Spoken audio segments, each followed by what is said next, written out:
Why did Stalin surrender East Turkestan? Today, the only northwest part of the Chinese province of Xinjiang is considered to be East Turkestan. However, the geography and climate are such that the region has always been much more closely associated with Central Asia than with China. Its population is close to Central Asia. The distance to the centers of China has made governing these areas extremely difficult. In any case, for a long time, Beijing was able to rule that province only through the territory of the USSR. In the 1940s, Xinjiang was only nominally subordinate to the Chinese government of Chiang Kai-shek. However, it had its own currency, and remarkably, its stability was ensured by the State Bank of the USSR. Photographs of the most of the Chinese figures of these periods are in Red Army uniforms. Chiang Kai took over Turkestan in 1933. The previous governor had fled to the USSR. It was with the help of the USSR that Chiang Kai consolidated his power in the province, concluding a number of agreements beneficial to the USSR in return, and it was believed that he could conclude an alliance treaty with the Chiang Kai-shek. The Nanjing government of the Kuomintang deposed him in Turkestan in 1944 and made him the minister. Later, he would move to Taiwan with his capitals too. Money flees to where it's not given away. The first president of that republic in 1944, Ali Khan Tora, on July 28, 1946, was kidnapped by the Soviet Secret Service and secretly taken to the USSR Tashkent, where he was under house arrest until the end of his life, another 30 years. In 1949, Stalin effectively gifted these territories to Mao Zedong. Just as Manchuria, the Chinese Railway, Port Authority, with the Liaodong Peninsula, the factories and the mines of these regions.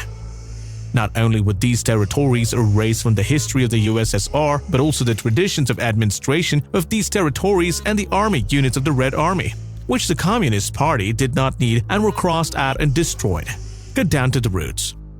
On August 25, 1949, the leadership of East Turkestan, headed by its president Ahmedzan Kasimi, flew from Kulja to Beijing. The flight was to go through Alma-Ata, Krasnoyarsk, Irkutsk and Chita to the meeting of People's Political Consultative Council of China. The route of the flight, a good indication of how communications with the Chinese province were handled. In those days, on 27th of August, the crash of an Ilyushin Tu-12 aircraft with the government on board was announced. It was still not possible to name the exact location of the crash. Some sources say that the crash happened in the vicinity of Alma-Ata. Others say from Irkutsk to Chita, somewhere on the eastern shore of Lake Baikal.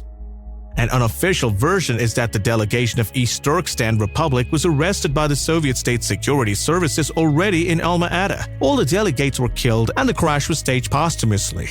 There is no documentary evidence of this version, except for the testimony of Pavel Sudoplatov, the head of the NKVD's sabotage work at the time. But what in his memoirs originally published in English was written by him and voluntarily, and what on his behalf raises many questions.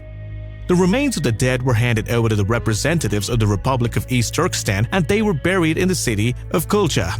Prior to that, on December 1948, Chiang Kai-shek made Tatar Bolshevik Burgan Shahidi the chairman of the Xinjiang government. Burgan, respecting the status quo in Xinjiang, established contact with Beijing, from where Zhang Zhejiang, who had defected to the communists, sent him a telegram recommending that he invite delegates from the East Turkestan Republic to Urumqi.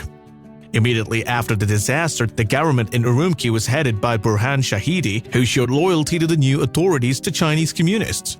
Later, Politburo of the Central Committee of the Communist Party of China issued a decision to station 250,000 troops in Xinjiang and to begin the mass relocation of the Han Chinese population there. The establishment of the Xinjiang Uyghur Autonomous Region was officially proclaimed in late 1955. Many Uyghurs did not accept the legitimacy of that act and support the struggles for independence of East Turkestan. Today, there are 21 million people in Xinjiang, roughly half of whom are Han Chinese, who have moved there. The entire leadership of East Turkestan was closely associated with the USSR. The late President Kasimi was born in 1914 in Alma-Ata. In 1934, he studied at the Central Asian State University in Tashkent. In 1937, he entered Institute of Oriental Language in Moscow, defended his doctoral thesis there on the history of Uyghurs. Uyghurs are the same as Uzbeks and Kyrgyz. Turk people are farmers and pastoralists. Ishkabek Moniev, Minister of Defense of the Republic of East Turkestan, died in the same crash. He was also born in the USSR. He had tensions with the Kuomintang authorities, and Manier fled Almaty in 1930s, where he formed a military unit, returned to Xinjiang, and defeated the Kuomintang troops. In 1944, the unrecognized East Turkestan Republic was established, later headed by Ahmed San Qasimi, with Moniev as head of its armed forces. It's not nice to say, but after the People's Liberation Army of China seized Ninjiang, the southern capital, in April 1949, the government of East Turkestan was almost the last place in mainland China where the power of Kuomintang and Chiang Kai-shek remained, which officially recognized the independence of East Turkestan. Following the destruction of the Turkestan government, the remnants of the previous legitimate government of the Republic of China remained only in Taiwan. And on 1st October 1949, the People's Republic of China was proclaimed in Beijing. In the summer of 1949, the Kuomintang in China were officially defeated, and the Communists scheduled the convening of the People's Political Consultative Council for the autumn in order to proclaim the People's Republic of China. Mao Zedong described the revolution in the three districts of Xinjiang as part of the Chinese Revolution, and delegates from the East Turkestan Republic were also invited to Beijing. After the failures of the first flight, a new delegation headed by Saifuddin Azizov was sent to Beijing and agreed to incorporate the East Turkestan Republic into the People's Republic of China, which was being formed.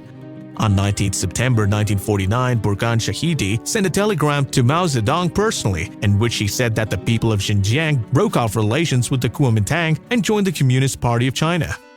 On 1st of October 1949, the People's Republic of China was proclaimed in Beijing, and on 20th of October, units of the Chinese People's Liberation Army entered Urumqi. Beijing confirmed Burhan Shahidi as the head of Xinjiang government, and Saifuddin Azizov entered as representative of the East Turkestan Republic. In January 1950, the armed forces of East Turkestan were incorporated into the People's Liberation Army of China as the 5th Corps. On February 14, the treaty between Moscow and Beijing was signed. Late in 1962, 46,000 Kazakhs and Uyghurs, mostly members of the 5th Corps of the People's Liberation Army of China, immigrated to the USSR. 6 months later, the Korean War broke out with Beijing's support, in the framework of which strange events took place in Far East. Russian territories, properties, and history in the region were relinquished in favor for the PRC. At the same time, the so-called Leningrad case took place in the USSR. As part of it, more than half of the leaders of the army, the executive branch of major cities of the RSFSR, and party leaders were arrested, removed, and replaced.